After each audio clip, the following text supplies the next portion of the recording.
शुभ प्रभात। सधैँको बिहानी जस्तै आज पनि म अर्थशास्त्रको एक रोचक र छोटो विषयवस्तु लिएर तपाईहरु समक्ष उपस्थित भएको छु। आशा छ तपाईहरु यो विषयवस्तुबाट सन्तुष्ट हुनेछ। भिडियो अन्तिमसम्म हेरेर साथ दिनुहोला र कमेन्टमा नयाँ कस्ता विषयवस्तुहरू सम्बन्धी भिडियोहरू चाहनुहुन्छ त्यो पनि व्यक्त गर्न नभुल्नुहोला।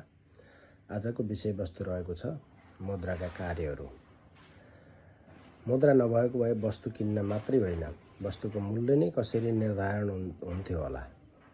आउनुहोस् छोटो समयमा मुद्राका महत्त्वपूर्ण कार्यहरू बुझ्ने प्रयास गरौँ।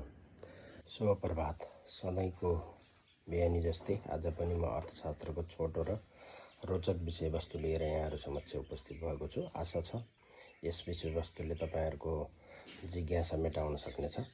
आजको विषयवस्तु रहेको छ मुद्रा। कल्पना गर्नुहोस् पैसा नै नभएको भए तपाईले आजको सामान कसरी किन्नुहुन्थ्यो। यही समस्या समाधान गर्न महत्त्वपूर्ण भूमिका खेल्छ मुद्राले। मुद्रा भन्नाले वस्तु तथा सेवाको खरिद बिक्रीमा सामान्य रूपमा स्वीकार गरिने विनिमयको माध्यमलाई बुझिन्छ।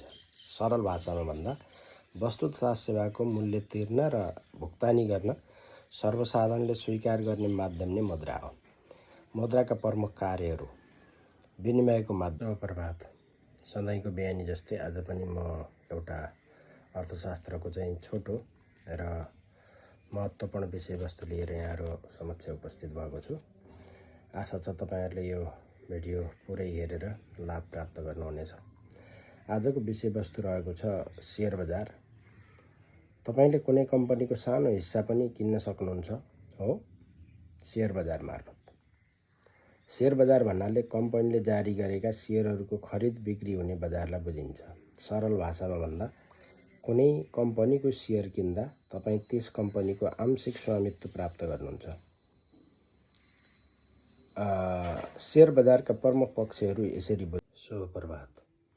सधैँको दिन जस्तै आज पनि म तपाईहरु समक्ष अर्थशास्त्रको नयाँ विषयवस्तु लिएर उपस्थित भएको छु। आशा छ यो विषयवस्तुले तपाईहरुको जिज्ञासा मेटाउन सहयोग गर्नेछ। आजको विषयवस्तु रहेको छ पुँजी बजार। तपाईसँग बचत भएको पैसा छ तर व्यवसाय विस्तार गर्न चाहने कम्पनीलाई पुँजी चाहिएको छ।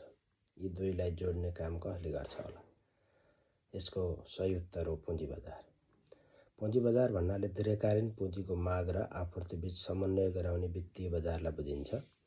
सरल भाषामा भन्नुपर्दा बचतकर्ताको पैसा लगानीको माध्यमबाट व्यवसाय तथा